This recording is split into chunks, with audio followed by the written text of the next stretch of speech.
दिनों से मैं विचार कर रहा था, मैं आचार्य सतीश शास्त्री। कई प्रकार से लोग भ्रमित होते हैं जन्मपत्री को दिखाते हुए या देखते हुए। कई प्रकार के ऐसे विचार सामने आते हैं जिससे कि उनके जीवन में कई प्रकार की उपलब्धियां बाधित होती हैं।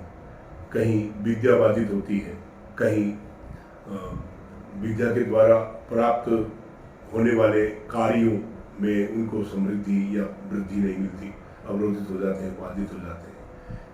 कहीं विवाह और शादी आदि बाधित हो जाती है, कहीं संतान में बाधा आती है।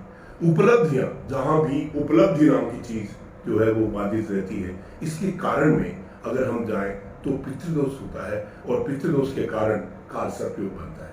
कालसर्प योग में कई लोग भ्रमित करते हैं कि कालसर्प योग बन गया, चलो सांपों का दान करा दिया, सांपों को छुड़वा दिया जाए, या सांपों को दान कर दो, या सांप को, चांदी के सर्प को विसर्जित कर दो बहते हुए जल में, इस तरह से। लेकिन देखिए दोस्तों, कभी भी किसी आदमी को भ्रमित करने के बजाय हमको किसी भी प्रकार का जो एक योग है उसके बारे में विस्तृत जानकारी लेनी चाहिए। और विस्तृत जानकारी में आज हम आपको प्रकाशित करते हैं कि कालसर्प योग जो है वो एक इस प्रकार का योग है जो कि हमारे कुंडली के समस्त सूर्यादिक ग्रह राहु और केतु के बीच में जिस स्थान से लेकर के जिस स्थान पर्यंत आ जाते हैं, वहां पर उनके बीच होने से कालसर्प योग बन जाता है। और वो कालसर्प योग निश्चित रूप से हमारी उपलब्धियों में बाधक होता है। वो उपलब्धि चाहे विद्या की हो, चाहे विद्या के प्राप्त करने वाले कार्यों की हो, चाहे वो विवाह आदि की हो, चाहे वो संतान प्राप्ति की हो, या हम अगर किसी प्रकार से व्यावसायिक न करके नौकरी के पेशा में आते हैं तो नौकरी में विवादित होता है।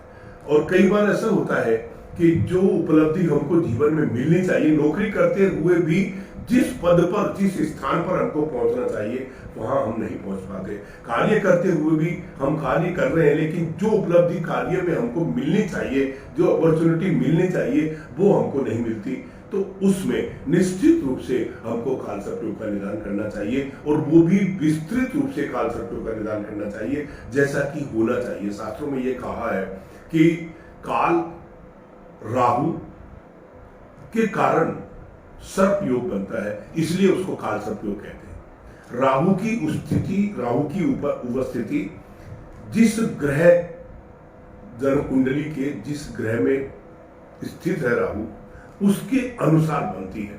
और अलग अलग कालसर्प योग बनते हैं। उन कालसर्प योगों के जिस सर्प का जो नाम उसके आधार पर निकलता है, उस सर्प का मंत्र 4 गुना जाप करके, काल का मंत्र लेकर के 4 गुना जाप करके, राहु के मंत्र का 4 गुना जाप करके, और उसके बाद में इनके तीनों के अधिष्ठात्री शिव, इनके भी 4 गुना जाप करके उनका दशांश हवन, और दशांश हवन करने के बाद इन सर्पों का विसर्जन होता है। सबसे पहले स्वर्ण का एक नाग जो होता है उसको हम डाकोत को दान करके, और दूसरा जो सर्प ताम्र का बना होता है शिव जी को अर्पण करके दूध से रुद्राभिषेक करें। तीसरा जो चांदी का जोड़ा होता है, इस प्रकार से 4 नाग बनते हैं। तीसरा जो है चांदी का जोड़ा होता है, उसको पूजा प्राण प्रतिष्ठा के बाद में बहते हुए जल में प्रवाहित करना चाहिए, और प्रवाहित करने के बाद में फिर पुनः पितरों की प्रतिष्ठा के लिए नांदी श्राद्ध और पितरों का तर्पण करना चाहिए। ये एक ऐसी विधि है जो कि कालसर्प योग को निश्चित रूप से समन करती है, शांत करती है, और विशेषकर हमको एक सही रास्ता दिखाती है जीवन में उपलब्धियां प्राप्त करने का। इसके विषय में बहुत विस्तृत जानकारी है। कालसर्प योग किस किस प्रकार से बनता है, मेष लगन से लेकर के और मीन लगन तक के जो भी लग्न है उनमें राहु की स्थिति के अनुसार कौन कौन सा कालसर्प योग बनता है, हम आगे विवेचन करेंगे। धन्यवाद।